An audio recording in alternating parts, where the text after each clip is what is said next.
Hey, what's going on, everyone? Welcome back to my channel. Cynical Optimist is the first one in. It looks like he left this one before I started the stream. That's always uh, that's always very much appreciated. So salute the Cynical Optimist. Whoever else is coming in, please let me know who's here. Dr. L is going to do this one with me. He is backstage. So we're going to do this Passport OG style. And speaking of Passport OG, he did say he's up to do another return to the Passport OG theater. So look out for that. And then the master teacher, BGS, said that he would come back and we're going to talk about the richer sex. Okay, there's a lot in here. And I started this a couple of years ago, pre-COVID. I did a pre-record on it, and I caught some smoke for that pre-record, so I put this book down. But after BGS came to talk about Dark Ghetto, I picked this up and I said, "Oh, I only have 80 pages left." So he agreed to come, and I'm going to finish this up probably in the next week, and we're going to talk about this. And this is going to apply to some of what we're going to talk about tonight. So whoever is there, let me know who's there. Can you hear me? Can you hear me? I am on location. I am on location in the southwestern United States in Arizona. Okay, I'm in Arizona. I'm in a hotel. Okay, so I'm on a Wi-Fi signal. I don't have a hard signal here, so it would help me out if you guys could let me know. Can you hear me? Do I sound clear? Can you see me? Do I look fine? I don't have my mic or my the camera I normally use. So once I get a few okays that yes, you can hear me, this is transmitting the right way, I'll go ahead and get started. So anybody, somebody, anybody, say something. Can you hear me? Do I sound okay? All right. So from the Dr. L side, Mo Parman says just fine. Mo Parman, thank you. I appreciate that. So I'm going to play the intro, and then I'm going to start. I'll bring Dr. L up, and we're gonna look at his discussion, certain parts of his discussion with Paul Elam, because it's an hour and 23 minutes, and I don't think either of us want to sit and rewatch the entire thing. So there are a couple of installments that a couple pieces that I want to look at and analyze. So I'll see you on the other side. Yofo Kamikaze, thank you for being here. This is simulcasting to my science channel as well, because some of what Dr. L and Paul talked about all involves reproductive biology, and it also involves reproduction, sexuality. There's a huge science component to what Dr. L and Paul Elam talked about. Doug Ruffin is here from the Buffalo History Channel. Salute Doug Ruffin. Salute to you. All right, everybody. I'll see you on the other side of this intro by the nameless protagonist. So I'm thinking about what you're saying, and I think this is the significance of when you say the technology is running so far out ahead of the biology, right? Because it's almost shattering that part of our natural programming. So what's going on, what that really talks to is the reason why it's done that way is our systems operate on a seniority-based modality. So the older the particular system we've adopted, the more powerful that neurological pathway and impulse. That's why these studies are critical. Everything in our biology is predicated on these kinds of principles. The reasons why we were able to evolve as a group, because there were certain things that we were able to lean on from the group aggregate existence that allows for us to do things as individuals that are defined as healthy. And when you begin to do wholesale swapping out on a one-for-one of social modality versus technological introduction, then you begin to atrophy a lot of these things and you start having deficiencies in ways you had no idea, or you get unintended emergent behavior, as we're seeing with the behavioral sinks, for example. It's all connected to social roles. in my subjective opinion. Welcome to Big Discussions 76, Science and Technology. Science and technology stories are all around us, and there are always science and technology stories to tell.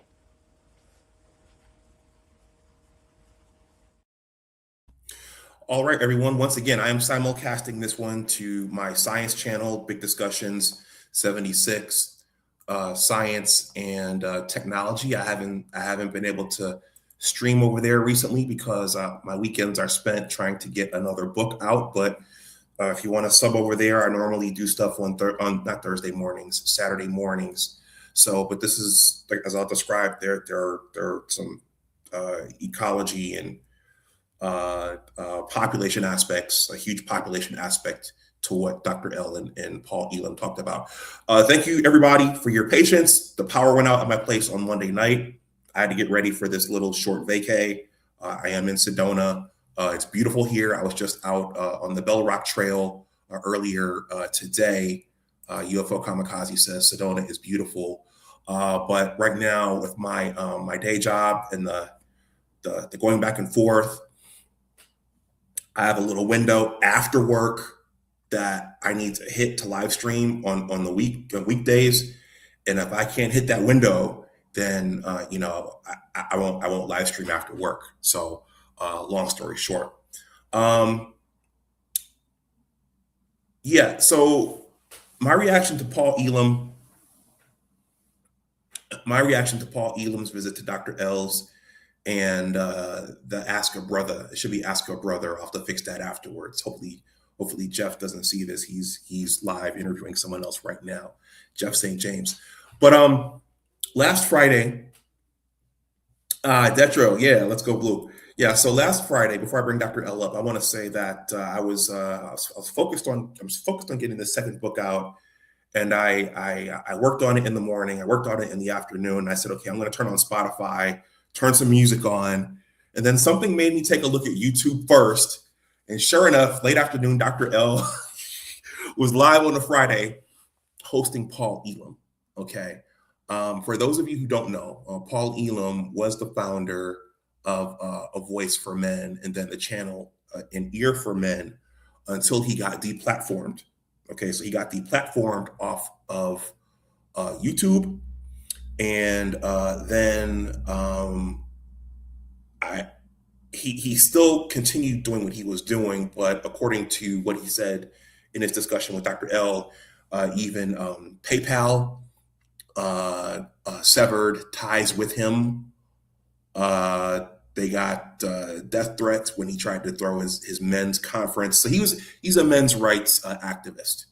So and hearing the term men's rights activist will make the feminist gender sided people, the people who really care about that and gender equity and women's equality, and women outpacing men, when they hear men's rights activists, I'm sure that makes a lot of them bristle. Okay, so it was unpopular, and it probably still is unpopular to talk about men's issues and what's going awry with gender.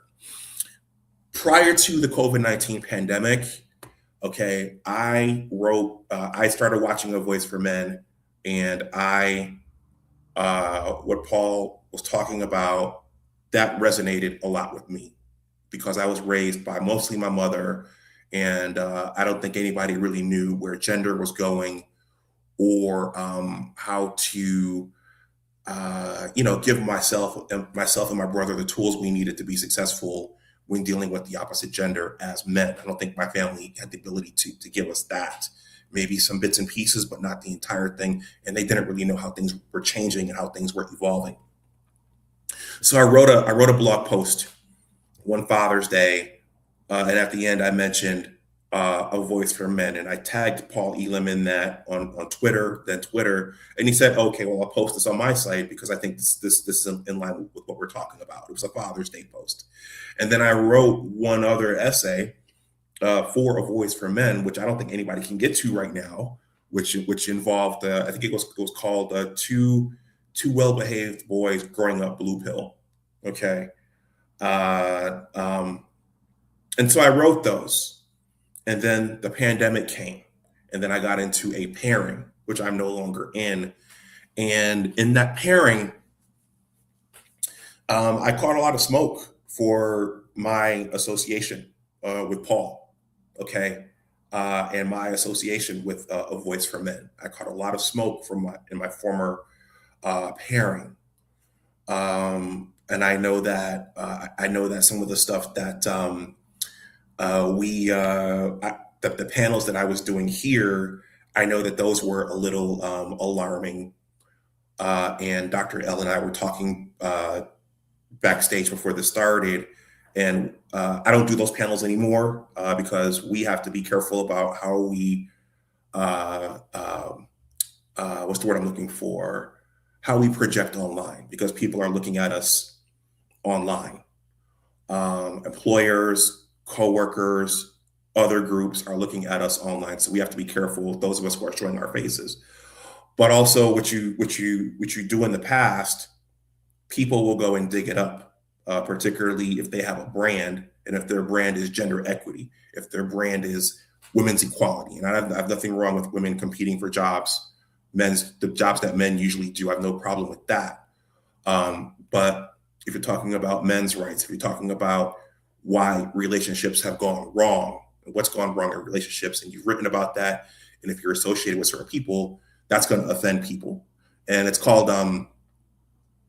grievance archaeology. Grievance archaeology. That's by Jonathan Haidt. When people just go digging and digging and digging and digging through your social media, looking for stuff to be offended by. That happened to me. And so, long story short, it meant something to me personally when Jeff St. James hosted Paul. And when I looked up last week and I saw Dr. L was hosting Paul, that meant something to me as well. In a way, it was kind of like validation. In a way, it was kind of like, okay, well, these are my contemporaries. They're accomplished. They're credentialed. They're hosting this gentleman as well. Okay. So I wanted to, and you might see him here as well, because I wrote some stuff for A Voice for Men. So Paul might remember who I am, he might not. But I wanted to give some reaction to Dr. L's discussion with Paul, because there are a couple of things that I thought were worth noting. Okay, so with that, Dr. L is going to ride shotgun tonight. So I'm going to bring him up, and then we're going to look at his interview from last week. Dr. L, what's going on? What's up, man? It's hot. Yeah, the heat wave. The heat wave is. I think I got out of there just in time. Yeah, it's. I'm roasting, man. I don't have central air, so I'm roasting. So you don't? I don't. No, I don't. I have a lot of fans, but I got the AC units in the windows. My windows. Yeah, but I don't have central air. Yeah. So. Okay. Yeah. Well, hopefully, I mean, on the East Coast, it usually right around now it usually peaks and then it goes back down. So maybe this is the apex of it. Well, I'm hearing it's not supposed to break until Saturday night. So that's okay. All right. There's a comment here. I'm going to read a few of these. Guys, if you feel so inclined, I appreciate the eyeballs. Dr. L does as well. If you want to donate something to the channel, you guys can see how to do that. The super chat, my info is in the ticker. Detro 0A61 gives the okay. Indigo Flow is here. He also gives the, I don't know if this is for me or this is something you guys do on your channel, Dr. L, but he's giving it to Detro 0816861 again. UFO Kamikaze says, my diverse attorney was a low-key men's rights activist. Best money I ever spent. All right. Thank you, UFO Kamikaze. And then Jillian Menelik 77 says, you have to speak truth. You have to speak the truth no matter who I think you mean it offends. That's why I'm self-employed and leaving the West. The West is a sinking ship. Dr. L, do you have any thoughts on that? The West is a sinking ship? Yeah, that was a major theme that we'll get into, I assume, that Paul said. I've heard other people saying it, and I don't want it to be that way. I want to be optimistic. I want to say that it can be fixed and revived. Um, but obviously, there's some parts about it I don't like. But I'm talking about for male-female relationships, in particular, and especially the Black relationships. I don't see any way to fix this. I think about it. I think about my kids. My kids are very close to me, and we talk about a lot of different things. And one of the things that they talk about is this dating dynamic that they're having, and they are in their late 30s. Excuse me, they're in their late 20s. My son's going to be 30 this year. And he wants a family. He wants the same type of life that I was able to provide, and he's not meeting those type of women. And conversely, my daughter is not meeting those types of men. So there is a great divide. That's what drives me. There's a great divide in this, and so I can appreciate what the brother was saying when he said he's leaving the West, and I've given that as an option to my son. Maybe it's time to consider, not having a Western woman. Something to think about. Yeah. So just briefly, do you want to say a few words about? I mean, if you feel like sharing, what qualities what type of woman is he meeting in his whoever he's meeting, where he's meeting? Everything that we talk about, everything that we talk about in this space, and when I say we, I mean almost every content creator. And he's meeting women who are not faithful, loyal, and he shows me the text messages. These are not guesses. These people and ladies are not faithful, loyal, loud, not wife material, from a number of aspects that we would consider. Being able to run a home, being able to cook, clean. Some are already come, with prefabricated families. He's a 29-year-old guy, and we have to tell him that this is not the way to go. You can do better for yourself as a guy with, he's got a little bit of college behind him. He was in the military. He's a well-traveled guy. You don't have to settle for pre-made families, ready-made families. So there's everything we talk about in this space is something that I have gone through either personally. I see my son going through it, and I am also very sympathetic to a lot of ladies when they're saying that they're running into a lot of men who are not leaders, can't provide, or just want to sit back and do nothing. Because my daughter is constantly telling me, and she shows me text messages and whatever. And I know when I got to go over her house and fix her toilet and hang stuff up, and I'm like, aren't you seeing some guy? What's up with this? So it's an unfortunate time that we've got into. And one of the things that I can appreciate that some of us in the space try to dig into is how we got here. Because whenever when we talk about getting out of this place or space, we got to figure out how we got here in the first place, and that is always, you and I are obviously inquisitive, critical thinkers. We're always thinking about this. So how do we get in this place in the first place? Because unless we understand that, we're never going to understand how to get out of it. And so I think we've done a good diagnosis of the Black community. We know that the Black community is the canary in the coal mine. It is always first and worst. And therefore, now that it's coming to the major communities, they're not liking it, just like we don't like it. And when you emasculate the man, and when you take his jobs away, and when you tell him to sit back and, you cook and clean, we'll go out there and handle a business and make a space that is hostile towards men and to masculinity in particular, it doesn't end well. So, yeah. So, okay. What, as a father, what does your daughter expect? Where are these men she's meeting? Where are they falling short? Is it they don't know how to turn a wrench? Are they bad with their hands? They don't know how to do anything? What is it? They don't take the garbage out? It's all the above. It's all the above.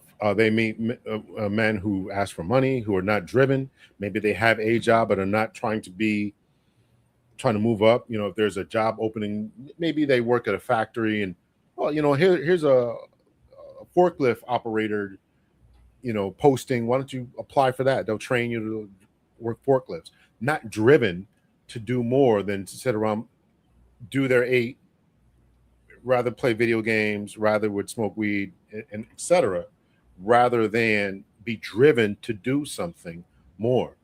And while I take a great deal of humility saying this, I think I was a good dad.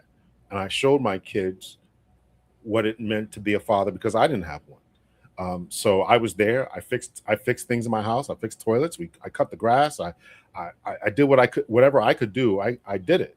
Even sometimes if I messed it up, I tried and got it right. So, and so I was driven. I mean, I went as far as I could physically within the police department. I went as far as I could, as far as education. I'm a driven guy. I mean, I just try to do what I can do. They see me reading. They see me. I coached for the kids for 10 years. And that was all year round, right? I coached flag football. The next was basketball. The next was softball and baseball. I coached. I did. I was active. So when I set a high standard for my daughter, and when she meets men who are not doing these things, it's frustrating to her. It's also frustrating when she does meet a man, and she's met a couple of them who have had things going on. She's met men who were teachers and met men who were, work with their hands, HVAC guys, black men, and they would rather play the field because they know that they are so wanted. She met, I think, a couple of police officers, maybe a fireman or two. So some guys who are driven, but they would rather not settle down. So we have 2 ethics that are going on in the black community that I can see from a male's perspective. One is we don't have a marriage ethic. We don't have a thought process that you grow up, you start a family, you grow up, you get married, you start a family. Grow up, get a skill, career, start a family. Get married, start a family. That seems to be lacking across the board. We could talk about there's more men who want to get married than women. We can talk about there's more men marrying outside the race. We can talk about all that. But even with those numbers included in that, it's still not where it needs to be. And then the other ethic is we got a lot of playboys out there. I mean, so we got to just an ethic of not wanting to work as hard. I don't want to do that. I want to be a player, right? For some in our community, unfortunately, the idea and the concept of what it means to be a man is still tied to the little head in one's pants. How many babies you can produce, how many baby mamas you can have, how much sex you can have. And so we got to break those 2 ethics from the male's point of view. So that's what my daughter has run into. Yeah. Okay, so a couple of points on that last point. Well, the other side of that is that that's bidirectional because the ladies, yeah, they want you to know what to do when you show up. So those playboys get rewarded. I'll just say that. I'm not saying from your daughter per se, but those the Matthew effect. It's called a Matthew effect. For he who has much, more is given. So those guys who know how to do the dance, they end up just getting more. And you might be a well-intentioned, well-educated guy from a nice home, but if you haven't had that practice growing up, a lot of ladies will hold that against you, if you know what I mean. Those of you in the audience, if you know what I mean. The other thing is that in terms of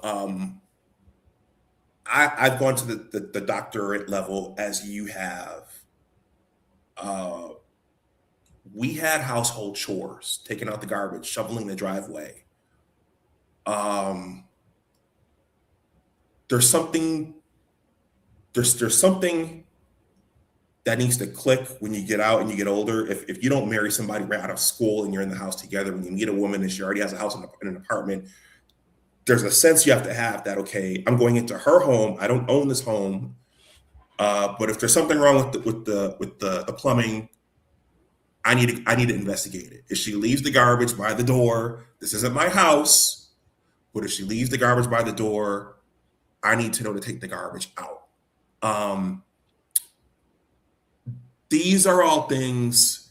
There are many, many things that my dad did not talk to me about. Like, okay, son, if she leaves the garbage by the door, you need to take the garbage out. So there are a lot of things younger men are not being taught. Right. They're not going to get if they're raised strictly by their mothers. Okay, there are things that there's going to be a whole perspective they're not going to get.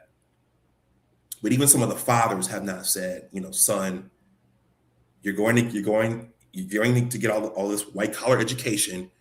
You still need to know how to turn a wrench. You still need to know how to take a tire off and put the donut on or whatever. You still need to know how to change the light socket or whatever. You still need to know how to do this, that, and the other. Go ahead. So I think that a single mother could teach those types of things. My mother would it was my brother and I, so two boys, single mother, and she would tell us, take the trash out. Yeah. I mean, that now there is a little bit of game in there that needs to be recognized. Okay, so you understand. So that should have been an ethic that is installed, no matter if you have a 2-parent home or not. The trash can't stay in the house. Somebody got to take it outside to the curb. Somebody got to do it. So that ability to pick it up should be there. I think one of the big problems is, and this is being unpacked by a lot of different psychologists, psychiatrists, and other social commentators, that this world that we're living in now doesn't reward those types of things. The guy who comes to a woman's home, takes her trash out, fixes the lights, does this, that, and the other, is not rewarded, as we just said, by the quote unquote Pookie. I think Dr. Thunder just did a show about that, I think today, about that. And so there's a complex conversation that needs to be had, that we are having within this sphere that is not being had in the woman's sphere, if there even is one, and I'm talking about Black woman's sphere. So I'll tell a story. My son, he was on a dating apps trying to see what's out there. I hope he doesn't call me about this, but so he wasn't getting any clicks, and a lot of people don't. I told him take his education off. What do you think happened when he took his education off? He started getting lots of clicks. Yeah. Sister told him, stop being so lovey-dovey and say you're just here for a short time. What do you think when you put those two together? This is the environment that the Black community, number one, and the overall community is growing to. And I think about those people who come here from Eastern cultures, whether be they Indian, be they from China, Japan, etc. Those Eastern, completely different thought process about family formation. Here, we are tickling. We are so worried about being tickled and feeling good. These are stories that I tell. They're obviously anecdotal, but I've had the same experiences. Wasn't getting any clicks. Took my. I didn't have my degree yet. I can't remember. I definitely took my master's degree off. Took it off. Got more clicks. Tell my son to do the same thing. He gets more clicks. This is a problem when it comes to family formation and the ghetto ratchetness that we see in the community. We can talk about baby mom culture. We can talk about a lot of things, but this is something we need to solve if we're going to solve this overall problem that one of the first questions you asked me, and we have to solve that. And I don't know if it's possible, given this environment, given the fact of the social benefits and welfare programs, etc. social safety nets that are offered to ladies if and when they fail, child support, etc. And as long as they're getting that, why should they be chased? Why should they learn how to cook and clean? Because somebody else is in their inbox. The things that we mentioned about taking out the simple task about going to some woman's house, taking out the trash, going to a woman's house, seeing light bulbs need to be changed, was showing you that you know how to be a man and would be rewarded. Those things are laughed at now. Yeah. And the women take full, how do I want to say this? They are proud and bragging that they don't know how to do the domesticated chores, cook, clean, etc. Bragging about it. I've had them brag. I've been on talking to women saying, I don't know how to cook, and I don't want to learn how to cook. How do you solve that? Yeah, there was there are quite a few comments coming in from your side. I'm gonna read a couple of them. There was a clip of a woman on another channel saying, what am I? I'm not here just to make gravy from scratch, And I wrote under that video, okay, that hits particularly close to home because my mother knows how to make gravy from scratch. My mother knows how to make pancakes from scratch.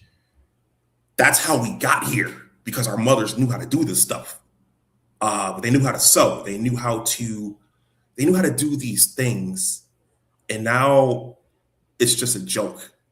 I'm not here to make gravy from scratch. Okay. One other thing before I read these comments, because we got to get to the video. Okay, so me and BGS, we talked about the dark ghetto. So some of this stuff, the Black community has been limping along for so long now. But I'm finishing up the richer sex. And Dr. L, some of this, it's talking about the dominant society. Some of this stuff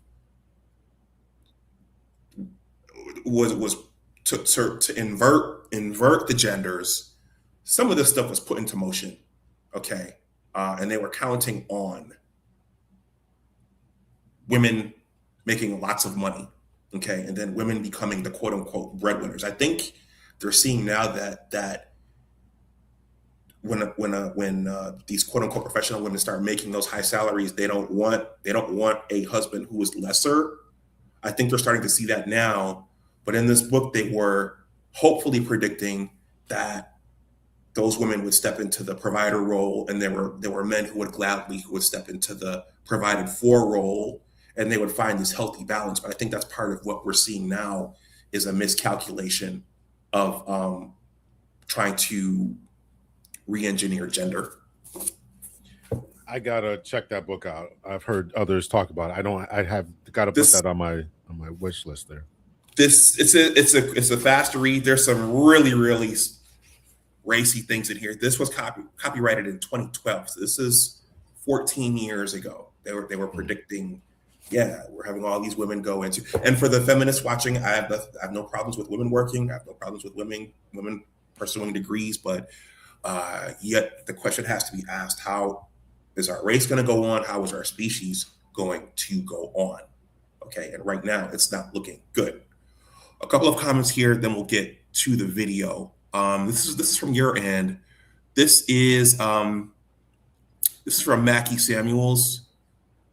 He says, do you believe that the men who don't have the responsibility in family but want it are willing to do the work to qualify for a wife and family? What does qualify? What do you mean by qualify? Is that money? Is that social status? Is that body game? Shout out to Ron Wills. Is that body game? What is that? And then INC Intelligent Caveman says, you can't make any man be the man of his house or a house that he doesn't own. I come in and assume responsibility that I should get the praise, but men aren't in the house these days. Okay. Still, you know what? Still, Intelligent Caveman, if you're seeing someone or even if you're just getting to know someone, if you walk in and the smoke detector is going off, or the light bulb is not working, or the guard is if she sits the garbage by the door and it's not your home, you're still expected to do something. You're not paying the rent, you're not paying the mortgage. Sometimes it's a test to see, is he going to do this? In some instances, you're just, if you don't partially take ownership of her house or whatever in that regard, yeah, that can be held against you on your report card. Yeah, but the problem here's the problem with this. You're being tested. You are being tested to see if you are qualifying for the role of man or head of her house, whatever, however that is. Is she giving herself to someone who is not passing these tests? The 12 to 5 guy. That's the question a lot of men should be asking. Is I going to jump through these hoops? Is anybody else, number one, jumping? And does anyone else not have to jump? And that weighs on my mind. That weighs on my mind. I've talked to, these are anecdotal, but these are things that I've heard other people talk about in this space, is that they have dealt with ladies who are bragging about rosters. I'm not taking your trash out and somebody else is going to be at your back door or whatever. And at the same time, I'm taking your trash out. You don't want to make biscuits or gravy from scratch, or you don't want to do these different types of roles. So it's all messed up. The reason that you and I know to take out the trash is because that was something that was drilled in us at some point. It's not being drilled in the young men, and it doesn't have to be because the young ladies are allowing them access. Why should I, as a 20-year-old guy, let's be hypothetical. I'm getting 25-year-old guy. I got a couple of different ladies I'm seeing. Why do I got to take out the trash? I didn't make the trash. This is their thought process. And I'm still laying up watching Netflix, smoking weed, smoking hookah, and still getting access to you sexually. Taking your car when you're at work. This is the things that people are seeing on a day-to-day basis. So what is it? Again, you asked the question, what does it mean to qualify? So yeah. Salute to Abdul Gaines. He says, I remember Sybil Wilkes on the Tom Joyner morning show basically patting herself on the back for not knowing how to cook. Yeah, cooking is fun, man. I mean, I mean, on the one hand, I get it. You know, we want to do what the men do. Why should I have to cook? But cooking is a skill. That's a basic life skill for men and women. But something has changed with that says that it's slavery. It's I am more than a broodmare, more than a maid, more than your personal assistant, and all this other stuff that people have said. And you're getting a lot of cries about marriage being slavery. That's changed. All right. UFO Kamikaze says, where's the joke? He says, I described myself as a disaster waiting to happen to a woman's life on a dating site once as a social experiment. Women still responded, I'm dead serious. Okay. I'm surprised. There you go, guys. This is George Costanza on Seinfeld. Whatever you're thinking about doing, do the opposite. Mm-hmm. Do the opposite. All right. Dr. L and Paul Elam. So Dr. L, did you see him on X? Did you see him on YouTube? Where'd you see him? Paul? Actually, Better Love Movement had said I need to check out some of his videos. Anita. And as I was, yes. yeah. And then as I was, I'd been seeing, I watched maybe 3 or 4 of them. And then Jeff had him on. So I'm like, oh, okay. I mean, if he's out here and doing shows and stuff, then I'll reach out. He emailed me back the same day, and we hooked it up. Yeah. So everybody, salute to Anita Stoudemire, Better Love Movement. I love her. She, and keep in mind, I mean, again, I got scolded for my association with Paul. And this is a woman here, Anita, but Anita's different. She's very practical. She's very down to earth. Anita can see where things are going and how they are. So I think it's remarkable that Anita was one of the ones who recommended that you look him up. All right. So we're going to start, guys. This is in the description box. They talked for an hour and 23 minutes. I don't intend to. We're not going to look at the whole thing. There are a couple points that I want to jump to. The first one is their discussion of the Moynihan report. I recently hosted BGS Ibmore to talk about that. So this really stood out to me. I'm going to play this segment. We'll stop it and start it as we go. So I don't know if I need to say this, but fair use. Dr. L is here, so fair use. Let me turn these captions off. All right, fair use. This space, this manosphere space, trying to understand what's going on with the Black community, et cetera, doing my own research. So I read it. So fast forward, then I listened to this other guy. I think he has a master's degree, and he was talking about, nobody talks about the Moynihan report. We don't discuss this in academic classes. And I'm thinking to myself, well, maybe that's the problem. Maybe you all ought to read this thing from an academic standpoint. The scholars ought to press this, which would then push the politicians to press this. Well, and you would think that, again, I think it goes back to intent. If the intent is to examine the data and make critical decisions that affect differing populations, that report would be front and center in the. So, guys, again, the Moynihan report, it's conveniently swept under the carpet by, the conscious community. We know that, but this report is taken as in our community, it's sacrilegious, this report, because it basically says that a lack of male leadership will create a dysfunctional community. So that's taken as an attack on our Black matriarchs and the Black women in our families. So, but it explains a lot. So that's what Dr. L and Paul are talking about. Did you want to say something really quickly, Dr. L? No, you got it. You got it. Here we go. This discussion. I don't think it's not front and center because it slipped somebody's mind. I think there's active avoidance of the data in that report, and in any report that doesn't fit a narrative that continues to perpetuate problems in all communities. I mean, we're all getting affected by this. And of course, as with so many things, I've heard Blacks, and I think accurately referred to as the canary in the coal mine.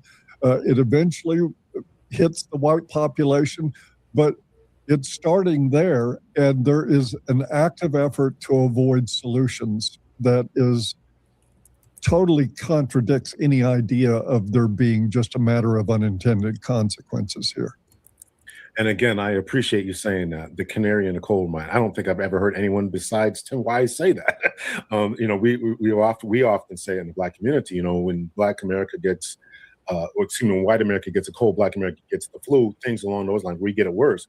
And I definitely agree that what you mentioned, unfortunately, we are first. What happens when the usurping of the male in the home, we saw what happened in our own communities. And now it's, as you mentioned, it's spreading to the more dominant society, and they're having conniptions over this idea.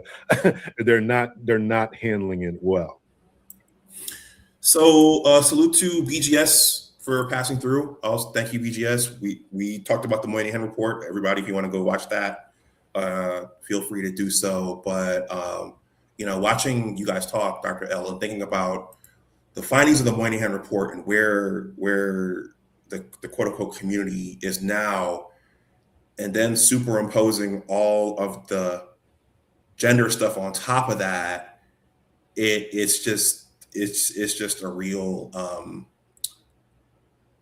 it's a real quagmire, because you have a group that's already struggling, and then you're putting another level of dysfunction. And I have no problem with women getting jobs or getting educated. I'm just saying that you're already there are already so many disruptive forces going on, and now you're putting this re-engineering on top of it. Yeah. So And it's amazing that we have to keep saying that we don't have a problem with this, because we understand that there could be a backlash to this. And Yeah. that is something that, you know, I'm constantly wrestling with, and understanding that this is an unpopular message. And you know, you put up the book about the richer sex. I just downloaded. I'm going to try to get to it soon. I'm inundated with a bunch of stuff. I try to listen to these types of things on audiobook, but I'm going through a lot of things right now, and you know, it just seems to me that there was a grand miscalculation in how men and women really were. There was an adopting and adapting of the blank slate theory within psychology, meaning that there's, you know, people come out the womb and we imprint on them, the society imprints on them the expectations, well, gender and everything else. And so they miscalculated. It seems to me that they miscalculated. And a lot of people are addressing this from a lot of different disciplines. I was listening to another lady today talking about, I've done a couple of videos about how feminism is affecting the arts. I talked about movies. I'm a big movie fan. Talked about it. Just one lady did novels. She said she's sick of reading this crap in novels. I got my window open, so if you hear something in the background there. Okay.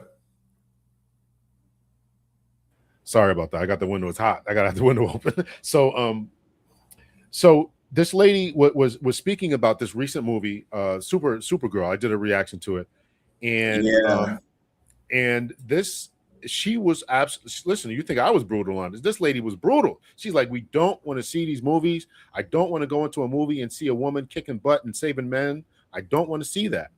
And a lot of ladies are saying this now. It's a slow building movement. There's been a bunch of videos about how has feminism failed and things along those lines. So this is where we're at, and coming to its head about this social experiment, the social engineering process that's going on, and it's having maybe some unintended consequences that nobody really thought would happen. So, yeah, I'm going to read UFO Kamikaze's his comment here. He says, I've never lived in a woman's apartment or home, but I know lots of guys who have. Those types of women subconsciously see a man doing household duties as him trying to earn or establish authority. Interesting. And Money Motion, thank you for the $5 super chat. He says, for the thought-provoking, important topics to support our PhDs. Yeah, Dr. L. So Dr. Tia-san Johnson talks about that quite a bit, the apologeticness, we have to qualify everything. We're talking about this stuff. It's true. So it's true. Not to offend. Because we don't want phone calls, we don't want emails, we don't want somebody trying to get us fired and doxxed and stuff. And what is it that we're saying that is not true? I mean, it may hurt people's feelings, but what is it that we're saying, or at least not worthy of further exploration? What is it that we're saying? You know, what nobody's saying. I'm not saying. I never heard you say put women back in the kitchen, you know, or anything other, you know, negative. But to pretend as if there weren't, as you mentioned, how we got here as a species, that there were gender roles that were filled and had to be fulfilled because of the way that the world works, because things are heavy and somebody has to be able to pick them up. And you know, there's a tribe over there that want to come in here and eliminate us, and it's going to take the biggest, strongest, most capable men to stop those tribes from coming in here and hurting us. So to point these things out and to say them, you know, and to try to make it seem as if these things aren't occurring in 2026 and whenever somebody watches this in the future, is just not the case. You know, we've all, you know, seen at least what's happened in the first world country of Ukraine when they got into the war with Russia. All that feminism talk was out the window. The feminism talk got on the train with the women when they left. And this isn't, again, to put anyone down. This is just to say we have to be able to look at reality for what it is. And reality is smacking us in the face. And so we just got to be able to deal with it. Yeah. Everybody, I'm going to leave this. We're going to get back to the video. You know, Paul alludes to where this could all go. Someone else named Stephen P. Shaw made a documentary called Birth Gap. I haven't brought myself to watch it yet, but for those people who might be alarmed by us talking about this, you can look the documentary up, Stephen P. Shaw, Birth Gap. All right, let's go back to the video. Yeah, so it's sort of like, oh wow, there's a problem here. I didn't see it. And there's me right there. There's my comment. You highlighted my comment. All right, very used. It was there. We're just not looking, and we're still trying real hard not to look. When it gets into the area of gender relations, we actively avoid honest conversations about this stuff. As a matter of fact, we don't just avoid them, we repress them, and we punish people for having them. I know I've mentioned several times on my podcast that concerns about censorship and what have you, they're very real. People that talk about these things get shut down, they get deplatformed. I was kicked off of PayPal years ago. And the only explanation they would give me is that they didn't want to do business with me. They wouldn't even tell me why. I got put on the SPLC hate list for being misogynistic, when the truth and the reality is that I'm 100 times harder on men than I've ever been on women, because I think men are at the root of these problems in a lot of ways, and I think that needs to be discussed. But there is a lot of effort to shut people down who are telling the truth about this. I think, fortunately, the internet is correcting that. You can't silence everybody. And I heard somebody put it as one time, is that when censorship is applied to the internet, the system just sees it as a glitch and figures out how to wire around it. And that's what's happening. We have more and more of these voices coming up these days because it's resonating with people, and it resonates because there's truth in it.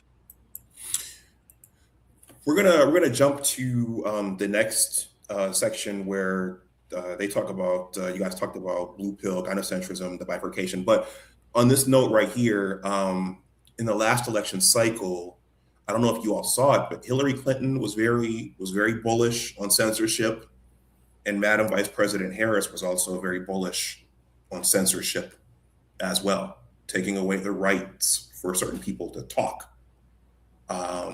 She was also very bullish on abortion rights and abortion. But I don't understand, if you're a politician and you need people to elect you, and there are no people, the country needs people, you need people, everybody needs people. But they were very pro-censorship, Hillary Clinton and Madam Vice President Harris. I just want to add that in there. Let's see, I'm gonna go to 20 minutes because you asked him about the red pill. There's Anita right there. All right, fair use. Into this narrative even more.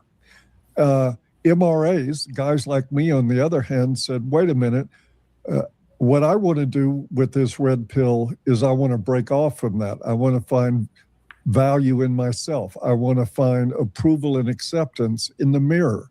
I want to live by a set of values, regardless of how women feel about me. Whether they accept me or reject me doesn't define who I am. So right there, everybody, that was Dr. L's standing on your square. Okay, standing on your square. Okay, and that was Paul's been talking about your values, having values that you live by. I didn't really understand that in the beginning. I do more so now, but I hear Dr. L's principle there of standing on your square. All right. Which is not always easy to do if you're not used to it. It took me a long time to get there. Unfortunately, I think Say it again.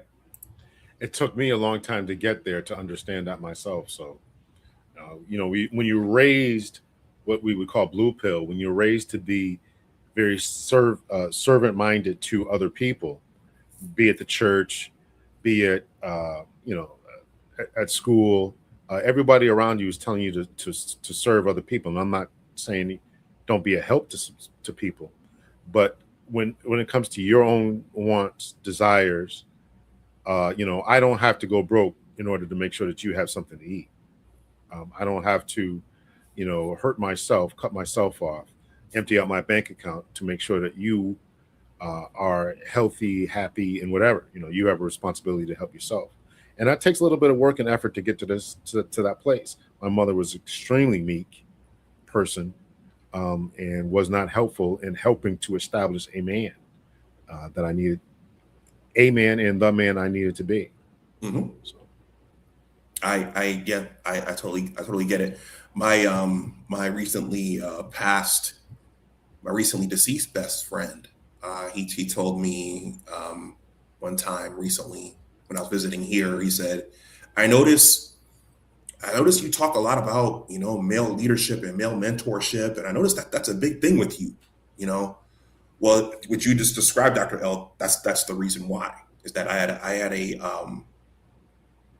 a meek, loving mother as well, but there's some things that, as a man, too much of that can be deleterious when you get out into the adult world. Absolutely. So you have to learn how to go back on and, dig your heels in and establish boundaries. So absolutely. Okay. Now, what Paul's going to talk about now, what's interesting is that he lays the responsibility for some of a good deal of this gender mayhem. He lays the responsibility at the feet of men for capitulating it. So I think that's what's coming next. PUA version of Red Pill was what eventually took over the manosphere. This sort of go out there and be a better trained SEAL, learned how to balance that beach ball on your nose a little bit better and clap your flippers a little bit better for a piece of fish. And only a very small number of men, and that's the men in my audience, actually see this as a route to liberation. And it doesn't mean they rule out women. It doesn't mean they rule out pair bonding or marriage or anything like that. But they come into it with more of a sense of wholeness in who they are, more self-actualization outside of what women find in them and whether or not they approve.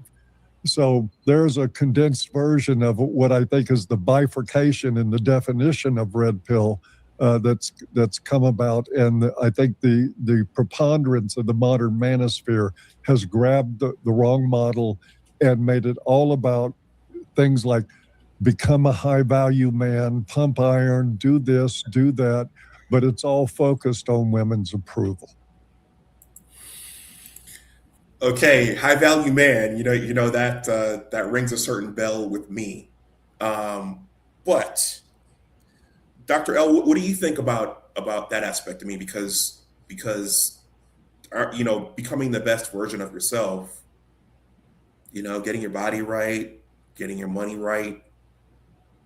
I guess it's a question of who is that for? Is it for you, or is it to attract the opposite gender? What did you think about this part of your conversation? It is something that I had understood, maybe figured out maybe a couple of months ago. Again, it took me a while to get there. When I started off my channel, really kind of talking about becoming the best version of yourself. And there's probably been an evolution even in my own thinking that, okay, I got to do this for me. Because if I'm doing this to attract a mate, because we've been taught this our whole life, right? Again, depending on how people grew up, okay, we grow up and we get a job, we go to school, and why are you going to school? Why are you getting learning a trade? Why are you learning how to drive trucks? It's so I can have a family. And so I think that there has to be a mental breaking to that and saying, okay, we need to break from that, because number one, it's not rewarding. Number two, if we're going to act like this, we'll always be this trained SEAL who's on this hamster wheel, always spinning ourselves, our wheels, trying to get the approval of someone else. And if we've done all this and now we don't get what we are desiring, then we're going to be mad and resentful. Okay, I did all this work. How come I can't get a woman? I did all this. How come I can't get any type of any affection or anything else that I've to think that a man should get. And so I did some internal work about that myself and said, okay, maybe there's something else to this. And I want to live a good life, but I can live a good life and not have a woman on my side or in my corner. So my stance today is do what's best for you and figure out where you want to go.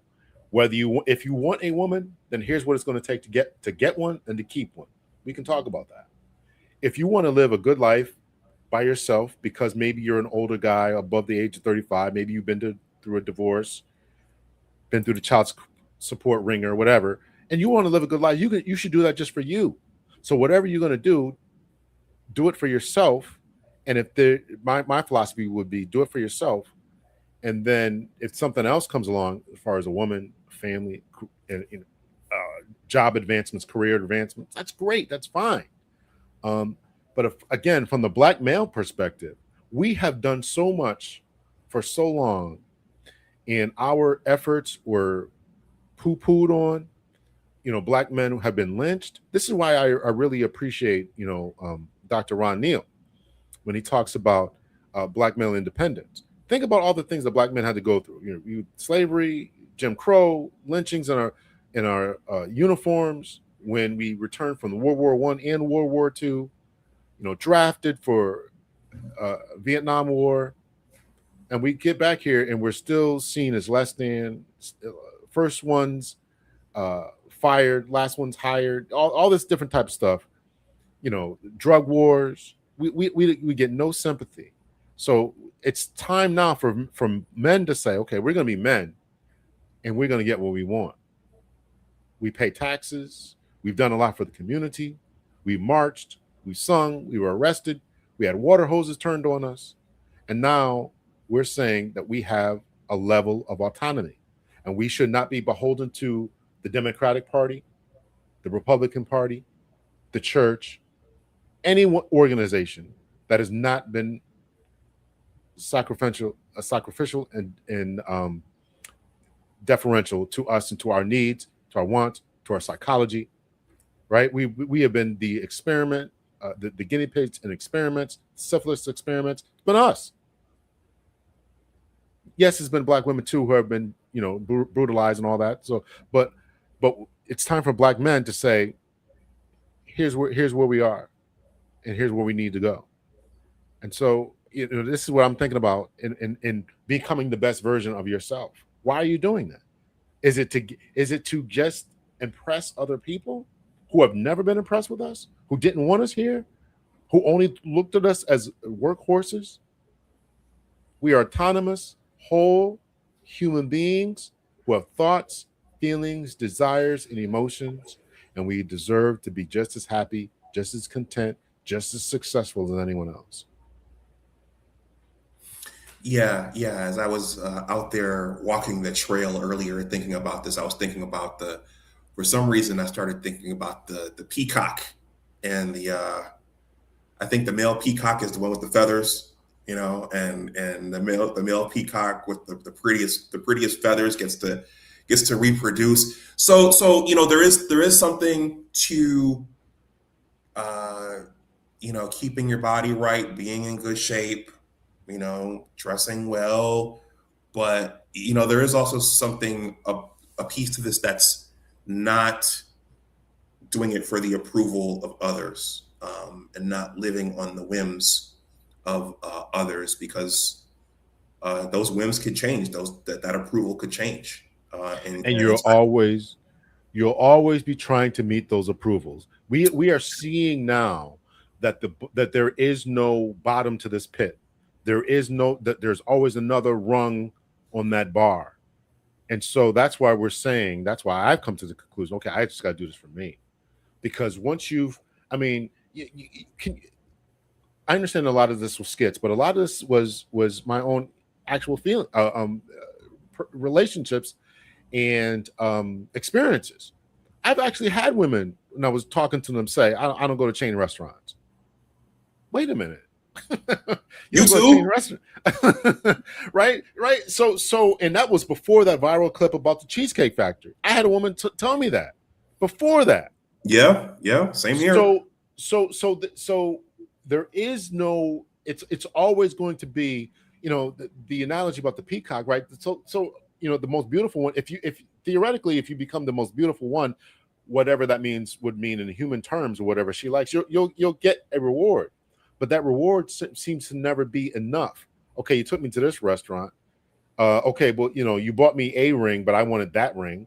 It's got one flaw, and I wanted a zero flaw ring. Eventually you have to get off of that and say enough is enough. Enough is enough, and you need to love me for me, right? You can't a coffee date isn't good enough. A walk in the park isn't good enough. We gotta stop that, and it's up to men to stop it. It's up to men to stop it. Yeah. I'm trying to get to the comments from all sides. Obviously, the super chats will get first priority. Gregory Scotland says, thank you for the $5 super chat. He says, salute the two of the best academic content creators in the red pill / manosphere and adjacent spaces. Thank you, Gregory. That's high praise right there, man. Thank you. Adjacent. I'm trying to cover us, man. And then Ghetto User, salute to Ghetto User from the 716. He says, support for the program, keep up the good work and efforts to uplifting Black men. Yeah, these conversations about being your best self, and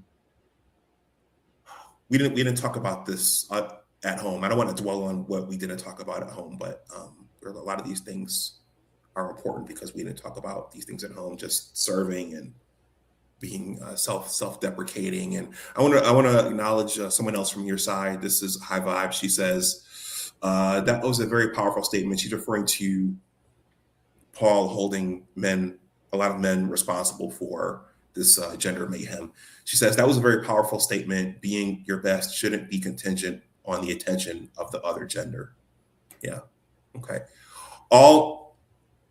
And T Riddler, where is he? Yeah, man, I came back in part because you missed. You really wanted to see this on Monday. I can't see your chat right now, but I see you entered the building. I'm going to jump ahead. This is an hour 23 minutes. We don't want to sit here and watch the entire thing. The link to Dr. L's stream is in the description box if you want to watch the entire thing. While you're queuing that up, I want to read a comment on my side from one of my mods who I appreciate. She's been in like a day one. Glorious Love. She says, "What kind of women are y'all asking out? Your pickers need a tune-up." I love that. I haven't heard that one in a while. I love that one. Go ahead. That was a good one. Who are you talking to? I don't know these people you're talking to. Go ahead. I'm going to tell you. I don't date the Pukishas or whatever. The ladies I've gone out with usually have master's degrees. They are high in their careers. The ladies I've dated managers, nurses, teachers, principals, vice principals. These are ladies doing something. I've dated ladies who are, what's that sorority? One of the big sororities there. I can't remember. That can only be two. Yeah, there's one, but one. I don't know. I don't want to say the wrong one because she'll call me up and be like, "Oh, you said the wrong one." So anyway, I've dated sorority sisters. So I'm not just meeting chicks at grocery stores, although I had no problem with that. But a lot of times, these ladies have something going for themselves, and they still say these types of things. Or they expect this thing, or they don't go for walks, or this or that, or whatever. I know that there's this idea that this can't be real, this can't be true. High quality women don't act this way, or whatever the thought process is. But I promise you that these ladies are all, the ones that I've gone out with, are all fairly well accomplished, have something going for them, have things going for themselves, and they still have a certain mindset that they have. So, babes will be problematic. Yeah, you're probably right. Maybe I'm dating too many boss babes. I don't know. I don't know. Well, the thing is.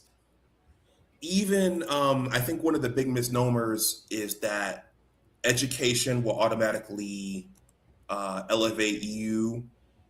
It will automatically give you class. It will automatically give you polish. But there's still, even amongst highly educated ladies, okay, in this instance, there's still the need to go to be a part of the Bayhive. Did I pronounce correctly? Beyonce's I crowd. thought it was just Beehive. The Beehive. There's still need to be a part of the Beehive. There's still need to go see Usher. There's still need to go see Chris Brown. So all of these things don't go away because you're degreed. Okay, so the debauchery, the ratchetness, that doesn't go away because of being degreed, and I think that is a misconception. So when you hear the comment, who are these people? Who are these people you're talking to? Who are these people you're going out with? There's an assumption that these are shout out to Dr. Cheyenne Bryant. These are low functioning women. Okay, no, these are. You see what I did there, right? You see what I did? Yeah. So sometimes these appear to be the best of the best, but that doesn't mean they still don't have those ratchet tendencies. Doesn't mean they're still not a part of the Beehive. Doesn't mean they're still not at the front row of the Usher concert, hoping he'll come down and do what he does. So that's all. And another thing too is like there's a competition that goes on there. I don't think that I'm all that, right? I tend to be, I wear t-shirts on whatever, but they kind of look down on me. I mean, I teach a couple of universities. They look down on me. Okay. All right. Whatever. So there's a competition that goes on there, and we got a lot to figure out in the Black community. There's a lot to figure out. Yeah. Okay. I'm going to jump ahead to because I thought that this part of the talk was very, very sobering. So Paul forecasted that this gender mayhem, I think I just made up a term here. He said it's not going to end well, and particularly with Gen Z being socialized a different way. Okay, so that's what this segment is going to be about. This woman's going to talk about getting ghosted. Fair use. Any empathy and any communication skills. Like, what is going on in our generation? Dating is so fucking fucked right now. Like, I just went on 5 dates like this past week, and I'm asking. So this lady went on 5 dates in the past week. I'm going to go back to the beginning of the clip so you guys can hear the whole thing.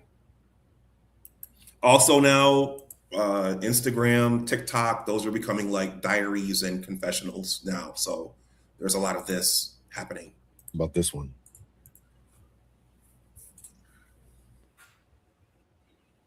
Dating is so fucking fucked right now. Like, I just went on 5 dates like this past week, and I'm asking even 2 of these guys for like if they want to meet up again, and I haven't heard anything. I don't know when it became okay, like no human decency to just say like, hey, sorry, I'm not interested. Why does it have to lead to ghosting? Like, when did we just stop losing like any empathy and any communication skills? Like, what is going on in our generation? Dating is so fucking fucked right now. Like, I just went on 5 dates like this past week, and I'm asking. So this lady went on 5 dates in the past week, and she's concerned about people ghosting her because she reached out and wanted to go back on some more dates. Dr. L, that's a lot of dates in 1 week. That's a lot.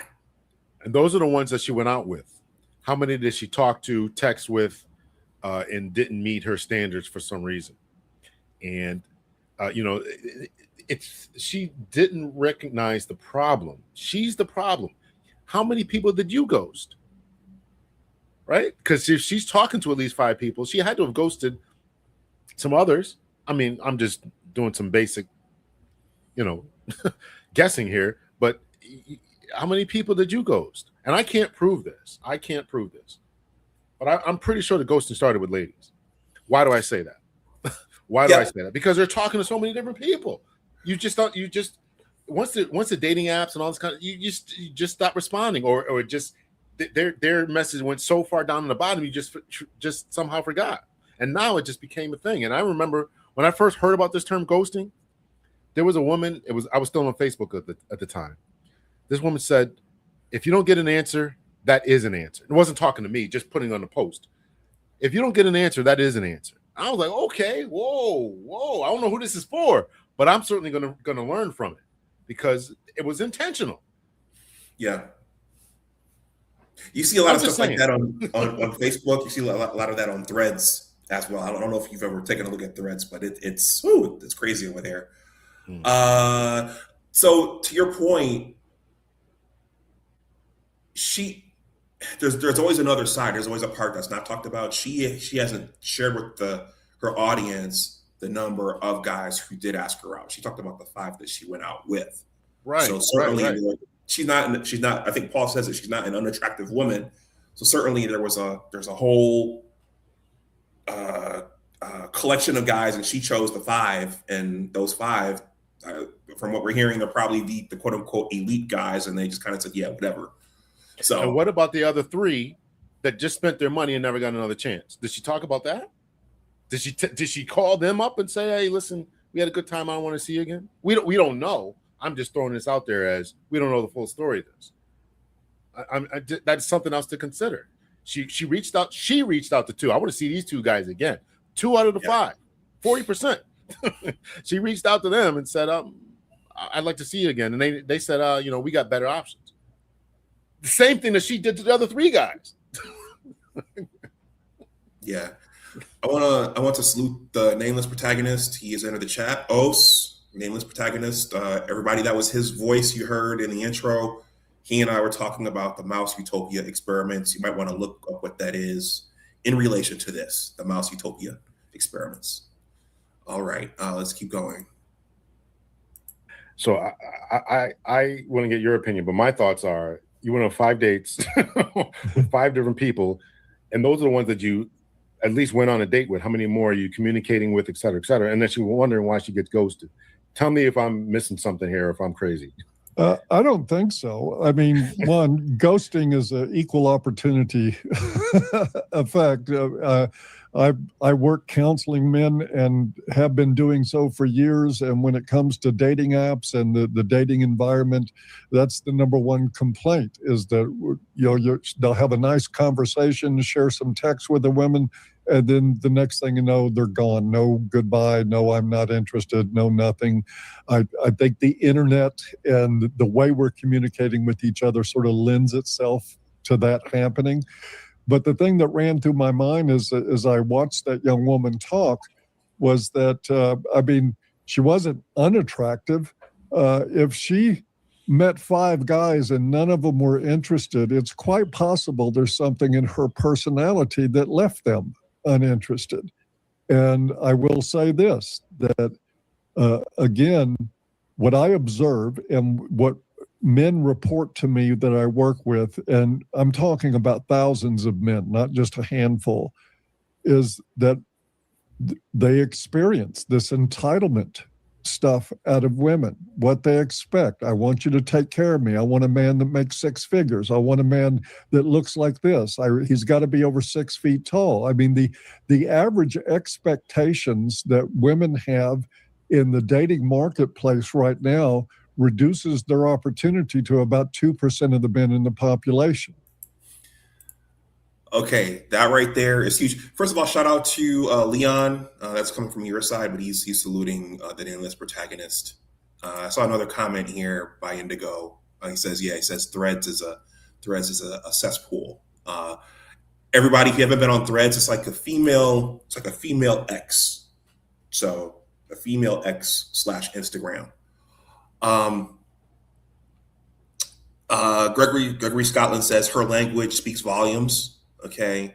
And it could be, again, we're not talking to this lady, so we don't know, but these men who quote unquote ghosted her, and Paul just gave a definition of what that is for those who don't know. That's why I suspect everybody here knows what that is.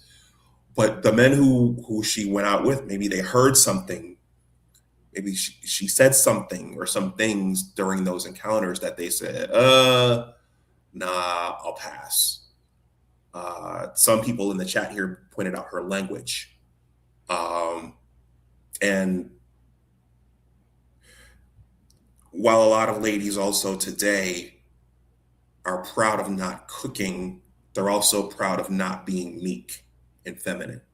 Okay, so even those qualities are frowned upon in some instances. So let me keep going unless you want to add something, Dr. L. No, you're good. Okay. I don't think I have anything else. Yeah. Okay, I have one more segment after this that I want to show, then we can wrap up. And this is like 90+% of women's expectations. There's a mismatch there. And their expectations and the way they're expressing them. If you don't like my 5 children, swipe left. If you can't handle the fact I'm a boss girl, swipe left. Or I need to go to a Michelin star restaurant. Okay. Mm-hmm. Or you need to be able to take me on vacations, X number of vacations, or this or that. I will share that I have had that discussion in the family about expectations. I don't think it was well received. I don't think it was understood. But as Paul is describing, that is a part of this as well. What expectations are men encountering out there? Okay, and are they realistic? That kind of arrogant attitude coming out of women. I mean, for me, for younger, when I was 21, I would have just looked past that, and often did, at women's personalities, and said, well, the only thing I'm wired for is the attraction. But you age a little bit and you start figuring out this woman is telling you she's not suitable for anything other than a short-term connection. And they're advertising it, that they are not long-term people. They don't have the stability, the maturity, the integrity, the humility to actually participate in a healthy relationship with somebody. It's all about their expectations. So there's a part of me that's glad to hear she's getting ghosted, because I think men are saving themselves a lot of trouble by looking at that and saying, I think I'll pass. And as we know, more and more, especially young men, they're walking away in droves. And they're saying, we've had enough of this.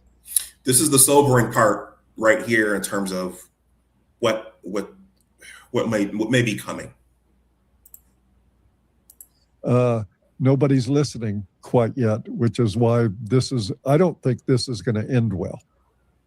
Well, let's unpack that for a little bit. Young men are walking away. What are your thoughts about that? And what are your thoughts about how this ends, if it does end? Or I think that young men, I know a recent study came out. There was a lot of news articles on it saying that 63% of men 18 to 25 are not pursuing dating. They're not even trying. That is, think about the implication of a large majority of men walking away and saying the juice isn't worth the squeeze. So I 2 years ago, I presented Men Without Work by Nicholas Eberstadt. So one effect of this is men walking away from dating, but also men falling out of the workforce altogether because they don't have anything to, because men can get by on the bare minimum. All right. So what are the larger economic and societal ramifications of that? So this is significant on multiple levels. Okay. Because that's exactly what they're saying. This is too much work. I'm tired of meeting women on dating apps and feeling like I'm at a job interview, women probing questions about my income, about all sorts of things that they are not talking about in themselves, and giving me their standards. And guys are starting to say, I'm done with this. And that is the psychologically healthy response. If somebody's coming at me with what they think I owe them from the outset, when I don't even know their middle name yet, that's eventually going to push men out of the picture. And they're leaving, guys. They're absolutely leaving. These are not made up figures. 63% of young men are saying, I've had enough. I'm out of this. And these Gen Z guys, are the first generation I've seen. Unfortunately, I think Gen Z brings a few crazies with them because of a lot of the indoctrination, but they also bringing a breed of young men who are not gynocentric, who are not romantic. Guys, there's videos on YouTube and other platforms every day of young men having women attack them physically and punching them back. They're not chivalric. I've seen a few of those clips on X, so that's interesting to see. But let's finish this up. And this is going to be a generation that brings change, but also a lot of hardship because, and I've been saying this for years, when you tear at the fabric between men and women, you're tearing society apart. Every society in human history has been based on the human pair bond. All of them. Even in polygynous societies, there was a primary wife. There was a primary pair bond that set the standard, and the community relies on that. When you tear that, when men and women hate each other, which I think they currently do in many ways, there's a lot of animus between men and women, a lot of hostility, a lot of mistrust. When that happens, the fabric of your society dissolves. So that the thumbnail for this stream fits perfectly with that. I mean, it's very sobering. But here's where you wonder if 30 years ago, all the people who were let's redo gender, let's invert everything, if they thought about, you wonder if they thought about this outcome, this particular outcome that he's describing. Gregory Scotland says, see, the Generation X men were too nice, and the Gen Zs aren't going for the old hype like I'm a Christian woman or a sophisticated woman or I am a college woman. Yeah, the other thing is, when me and Dr. L were coming up, there were a lot more love songs, particularly, well, I mean, across all genres, R&B, soft rock, old school R&B. There were just more love songs about men and women loving each other. And I don't know that you hear as much of that anymore. Now we've got, well, I'll just keep it in the black side. You've got Sexy Red and Glorilla and Doechii. Doechii doesn't even like cis heterosexual men. She thinks the world will be better off without us. So you're hearing all these other messages now that don't lend themselves to pair bonding.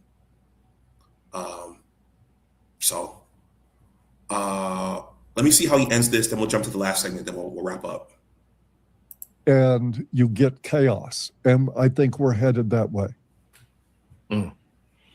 Wow. You think it can be averted? Not anymore. Wow. Again, my opinion, that and $10 will get you a Starbucks. But it is my opinion that I don't think this is reversible right now. I think we won't have a stable society again until we have hard, capable men again. And men are so feminized in this society, so feminine, so weak in so many ways, that I don't see a way to keep the ship from hitting the rocks. And then maybe after the ship hits the rocks, it'll demand strong men again, and they'll start rebuilding, and it will demand women that understand the reciprocity and responsibility in relationships that's implied in marriage and family that's implied, and maybe that will help improve things. But I just personally don't think it's going to happen until after the ship hits the rocks. See, guys, as promised, very sobering. Black Uru Strikes, thank you for the $5 super chat. He says, if she has gone out with 5 different men in 1 week, that will likely show up all of those men during their dates in ways that do not look good. So I think Black Uru is saying there are certain tells to a woman who's going out on 5 dates throughout the week. Let's see. I'm going to jump. His point right there, if I can just kind of extrapolate what I think he was saying there. Once the men get strong, or engage in traditional masculine behavior, he's talking about the ship hitting the rocks. I could be wrong about what I think he's saying, but here's what I think he's saying. It's going to get bad, whether it's war, disease, something crazy is going to happen that's going to cause some type of reset. Do we want that? No. Let me be very clear. I don't want that. I like being able to go to the store and get some plums. I like that. I don't want that to change. But something may be on the precipice that causes us to really rethink these ideas that we have. And he also said that the ladies are going to have to understand the roles and the reciprocity. That's what he said. The roles and the reciprocity that's going to take for whatever society to move forward. So you need men to step up and and do what they can, do what they will.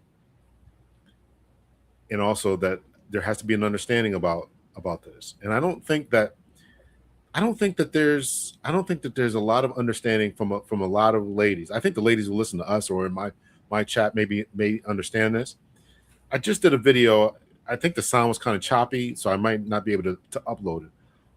There was a female police officer who was in Pasadena who was recently fired. So I did on my other channel here.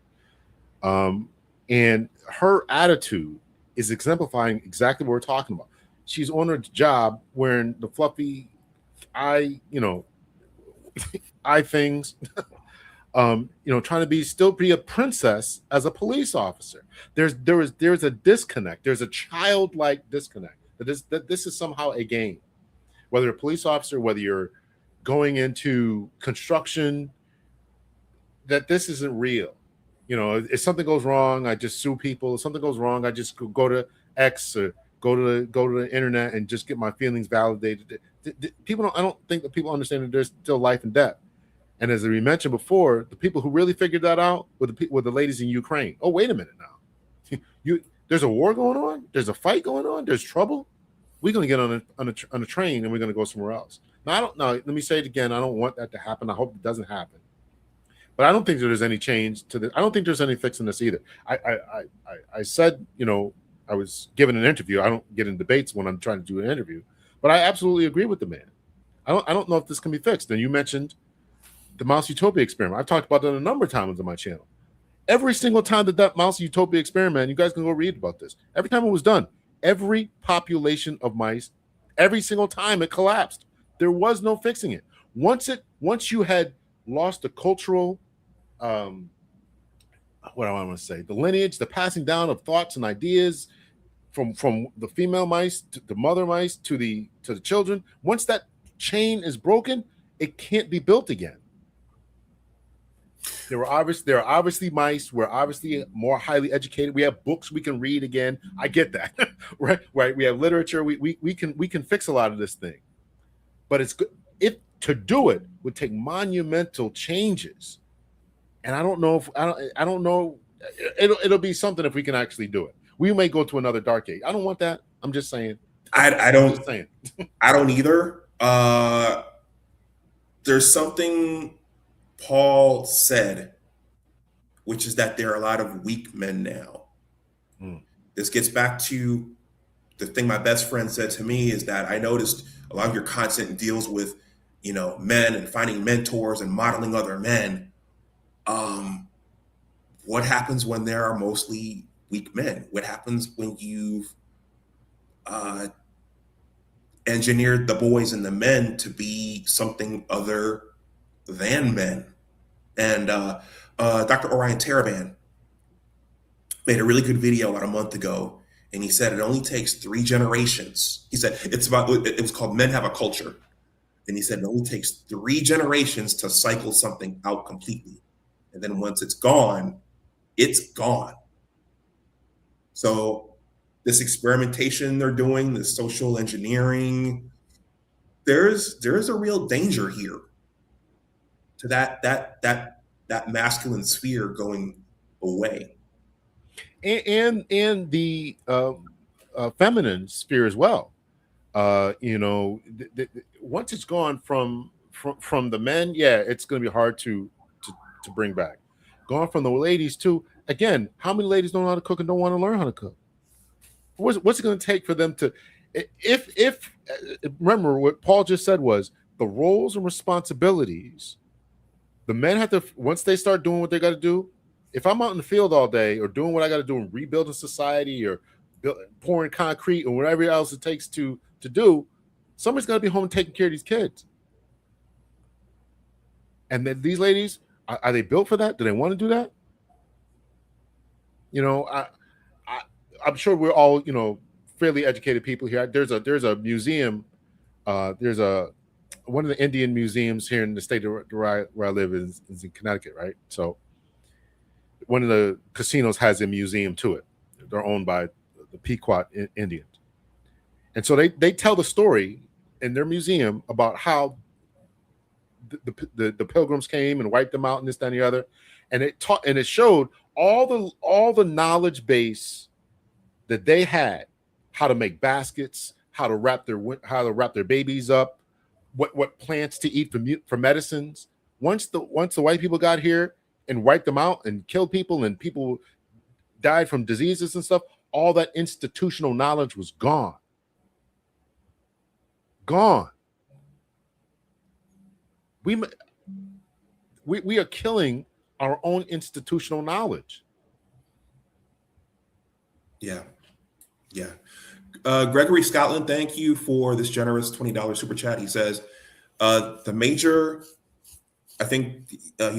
shift in R&B music came when the industry switched from Lauryn Hill to Foxy Brown and Lil' Kim. Also, every other civilization or national state has declined. What makes the United States so different? Okay, but they say every empire declines. But if your entire species collapses on itself, then that's different from an empire declining. And BGS added to my comment about Taraban. He says it's biological, and then the other one said 4 generations is the tipping point. So, all right. So this last clip, Dr. L, and then I'll let you go. It looks like the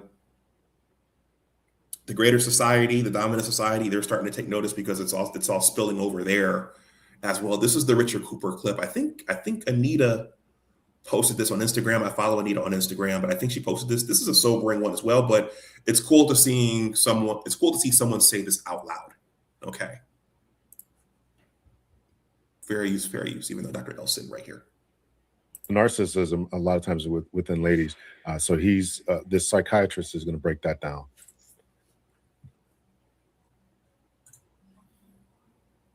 Mark McDonald's going viral after appearing on the Edit Alveridan podcast and making what many people are calling one of the most controversial statements of the year. His claim is that women are disproportionately destroying the country. According to the psychiatrist, he says America has become afraid to criticize women. Society constantly calls out male flaws but ignores female ones. I'm glad somebody else is saying this instead of me for a change. Weak men are enabling the problem. Fathers are failing to step up. And what he calls toxic femininity, well, gee, your boy's been talking about toxic feminism and toxic femininity since 2016. And what he calls toxic femininity, he's ripped it off me, is driving some of the most destructive cultural trends in the country. So McDonald argues that many of America's biggest problems aren't political at all. They're symptoms of a deeper imbalance between masculine and feminine.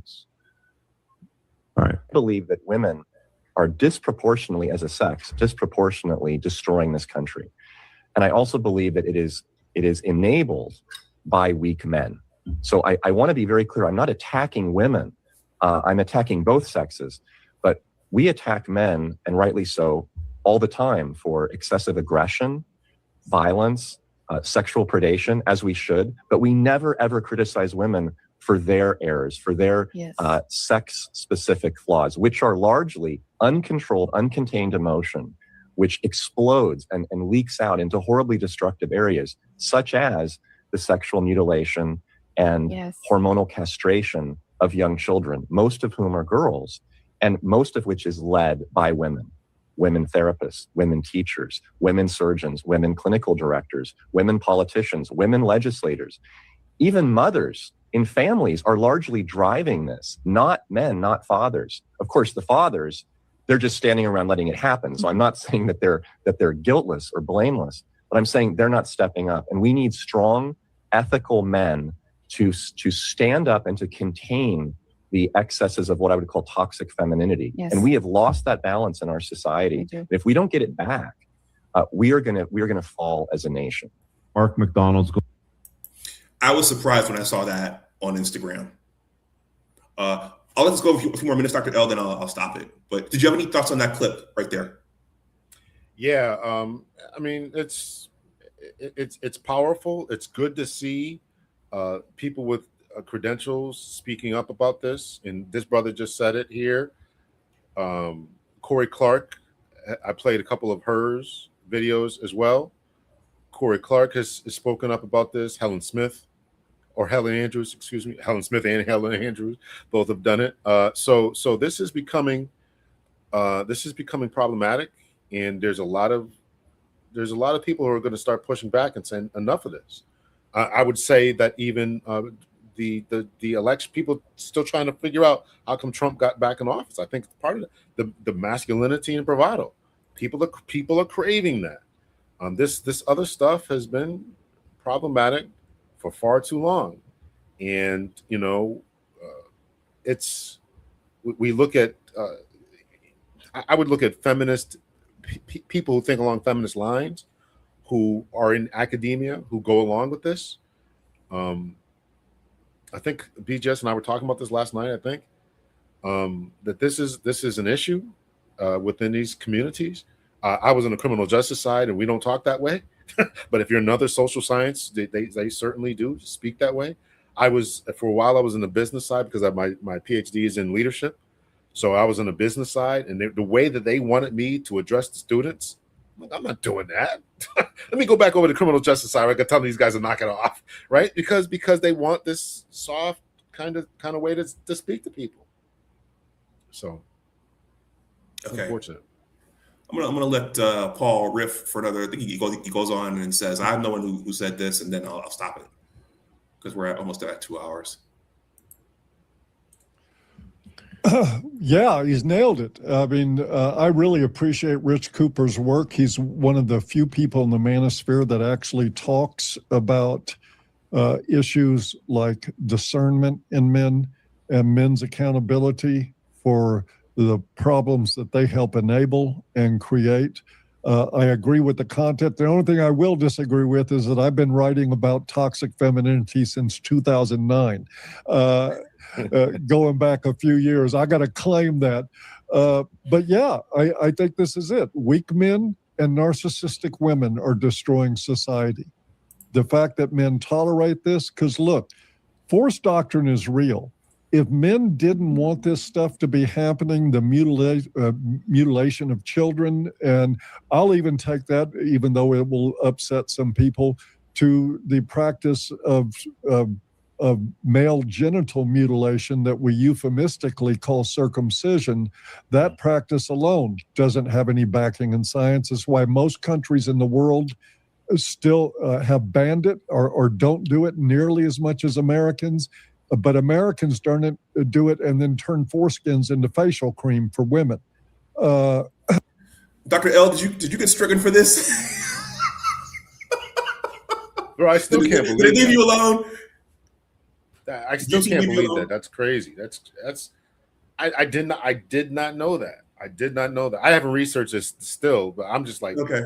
I can't. I get queasy when it comes to any type of genital mutilation, male or female. I can't read that stuff, man. I can't read that stuff. Okay, he mentions one famous person, and then I'll cut it. I didn't know that.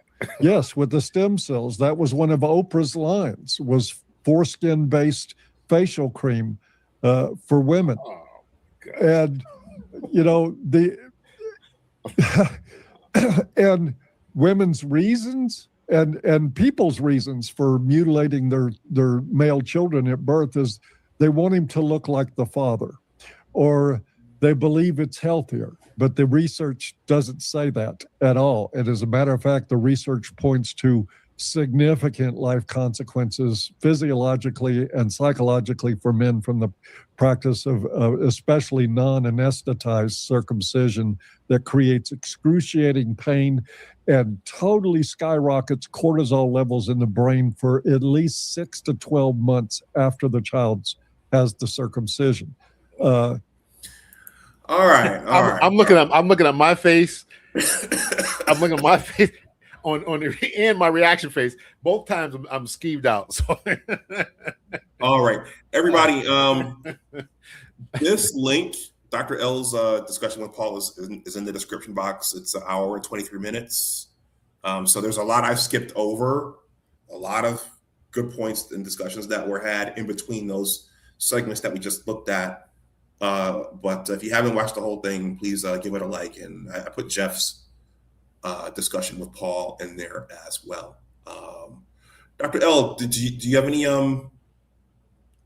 any thoughts walking away from that? Was there anything that was said that surprised you? Was there anything that you didn't know? What were your thoughts after that discussion? I didn't know about the circumcision thing, but I researched Paul. I've been, reading a lot of this stuff for a little bit, so I wasn't really overly shocked. I wanted to hear his point of view. The reason that I initially wanted Paul on was the very first thing that we spoke about was his idea about that this was done intentionally to the Black community, and then yes, we went into the Moynihan report that this idea about the emasculation of men or Black men was done intentionally. So he said that on a previous episode that he had done. So I reached out to him to talk about that because I tried to change it up. I don't want to talk about the same thing with people who've been interviewed by 15 different people. I'm going to ask them the same questions. So when he said that, I'm like, okay, here's my in to ask him something differently.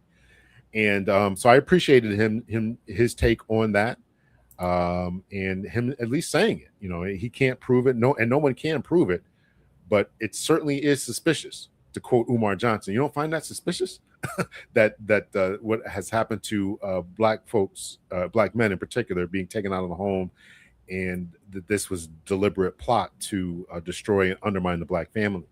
And I wish that more of us would understand that. And I think that was really kind of a little bit of Moynihan's point, is that we've done a lot to hurt these people, and we need to do a lot to help these people to get to the place where they need to be.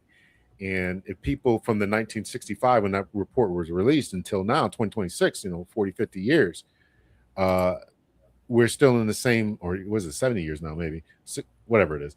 So this place that we're at is still here, and we're still dealing with a lot of things. And because we haven't addressed some of the foundational problems within our communities. So that was one of the biggest takeaways that I wanted to take away. Everything else was, I think, just kind of was icing on the cake. I certainly appreciate you talking about this and reviewing it and allowing me to review it again. I appreciate it. Thank you. Okay. Well, like I said, it was a big deal for me to see Jeff platform him, and also for you to platform him, because as I described, and I'm being discreet, in my last pairing, I got a lot of smoke for associating with Paul and A Voice for Men. So the fact that you guys did it, and people are starting to notice what's going on now, and more people are ringing the alarm bells. Yeah, that's a good way of saying it. I've come into a number of people who have been saying the same thing, that they're noticing that their relationships are changing. And I think there was a video that I saw saying, the manosphere stole my husband or stole my boyfriend or something like that. So I think that there's a lot of people who are taking notice, from academia to journalists, etc., saying that there's something different that's going on. And because we're getting a different sense of how the world works, our role in it as men, and not being these workhorses that you and I have already discussed. We ought to have something for our investment, for our time, energy, and not just, be there just to make sure that women are happy all the time. And so I think men are choosing themselves. Certainly this younger generation of 63% of them are saying no to dating. They're choosing themselves, choosing video games, choosing whatever. And I don't think I heard Pearl from whatever her name is, Pearl Davis, say this as well, that, women can't compete with a man's peace. So you got to be peaceful. And a lot of times, unfortunately, I don't say this as any pejorative, but a lot of times ladies, they're not peaceful. You have to understand what peace is. Sitting on the couch, watching TV, sometimes can be just fine for a man. We don't need someone coming in there disturbing that. And if you are disturbing a man's peace, then he may say, okay, I'm good with this. I'm good with this. I have grown it's funny because when I first got divorced, you want to jump back out there, right? You want to jump back out there. And, I was used to sleeping in the bed with somebody. Now I'm like, I don't want nobody in the bed with me, right? Yeah. I'm good, right? I nobody's nagging me about this and that, or, this dish that was left over here and whatever. I've come to enjoy that. So what is it that you have to be a special woman to come in and say at this point in my life, of course I'm 53, so to come into my life and say, okay, I'm gonna give up this amount of peace, you gotta bring something special. Well, yeah, and I was gonna say that the word, you may have heard this term yourself, is existing. We're just existing. We don't do anything. This is boring. So whatever. That's a common sentiment, that if things get too tranquil and too mundane and too predictable, there are ladies who will feel like, okay, well, we're just existing. There's got to be more to life than this. Go ahead. Here, I don't want to take up too much more of your time. I can talk about this for a long time, but here's my attitude about that. Here's my philosophy about that. I did all that stuff. I traveled. I was a police officer. I kicked indoors. I lived one of the most exciting lives. I wasn't a Navy SEAL or anything like that, but I did all that. So you want to go out there? You want to run around out there? Okay, great. I'm gonna sit right here. So I did all that. So, but I can understand that they want to do things. They work. If you work hard, you want to play hard. I get it. It's the weekend. You want to go have some. You've been sitting in the cubicle all day. Okay. Yeah. Well, everybody, that was an important part of Dr. Elstrom that we didn't go over, was that you and Paul warned about men not working themselves to death, quote unquote. And I was just thinking that years ago, that was a part of the trade. If you knew that you had a loving wife and children at home, I think men were more likely to work those long hours. And they say that's the motivation for men working those long hours and trying to better themselves and turbocharging the economy is having a wife and children at home. So, but you guys warned against killing yourself over yourself, especially taking on a situation that you did not create and then working yourself to the grave. Yeah. I'll say it again. I mean, I had a triple bypass at 45. I know guys who died, doing that exact thing. Guys who got divorced, working yourself to death. Again, black men, our life expectancy was 20s and 30s sometimes during slavery, right? Because they were working it so hard. They've discovered graves of black men whose muscles had been pulled off of the bone because they were working so hard. So this idea that in this day and time we're going to work so hard for what? and we don't get the reciprocation that our fathers and grandfathers got. So yeah, I have no problem saying. I tell my son that too. Sometimes he picks up extra shifts, this, that, and the other. Oh, brother, go home and enjoy yourself. You bought a little condo. You want to enjoy that condo, right? Right. You want to enjoy your life. Go for a ride in your motorcycle. Enjoy it. Yeah. I want to read this comment from Black Ruru. He says, you could not have neutered all American men without first neutering Black American men. Otherwise, we would have stuck out like a sore thumb while they were doing it to white dudes. Dr. L, before I let you go, I haven't had a chance to react to this. I don't know if you have on your channel. Did you have any thoughts on BGS presented this? Dr. T talked about this as well. The Washington Post article, 4 Black women, 9 degrees, not one steady paycheck. Did you have any, being in academia yourself, did you have any thoughts on this? I had planned to do it tomorrow. I plan to do it tomorrow. So yeah, so I'll save my comments for then. I know that BGS sent it to us, sent it to a bunch of us. I just haven't had a chance to do it. I was going to do it last night, but I got caught on Jeff's, so we're here. I was supposed to do something else, but that fell through. So you and I are here. So it looks like tomorrow I'll be able to finally get to it. But yeah, so I'll try to get to it tomorrow. Okay. All right. Well, everybody, go look at go watch Dr. L's channel to see what he thinks about that. I think it's a pretty relevant story based upon what's going on now. That article, because the master teacher did play the AI narration of it, and at no point in the article did it say anything about having a husband or a partner to weather the storm with or to fall back on.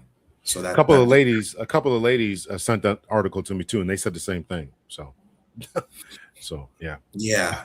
So that speaks to another place where this may all be going, because you're gonna have a lot of ladies, if they can't get jobs, well, what are they going to do? If men are working enough to keep themselves, fed, and you have this other cohort that doesn't have work, what are they going to do? Anyway, Dr. L, thank you for your time. And thank you for brother. Thank you. Okay. Appreciate you. All right, everybody. Dr. L, let me give Dr. L a round of applause here. Just ceremoniously turn that up to high. It's a free feature. Why not use it? All right. Well, Dr. L, I will look out to see what you have to say about that tomorrow. Absolutely. Guys, take care. Have a great night. Thanks for having me. Appreciate it. All right. Everybody, I am going to wind this down myself. I am on vacation. So thank you to everyone who hung out in the chat. Thank you to those of you who donated to the stream. And if you are watching on the playback and you want to leave a super thanks, you can do that as well. My payment methods are there in the ticker. Hopefully YouTube doesn't mess with this. They left Dr. L's video up, so I don't see why they would attack me, but you never know what YouTube is going to do, because YouTube is funny like that sometimes. Anyway, thank you, T. Riddler. Everybody, be safe. Stay cool if you're on the East Coast, and enjoy if you're on the, well, even the 51st state. You guys can celebrate our 4th of July as well. But enjoy the 4th. I will talk to you all again afterward when I get settled back into the DMV. And everybody, have a good night. The information for my book is in the description box. I won't belabor that right now. Everybody, enjoy the rest of your night. As always, remember that your attitude determines your altitude. Always try to do your best. Take care, and I will talk to you all the next time. Bye-bye.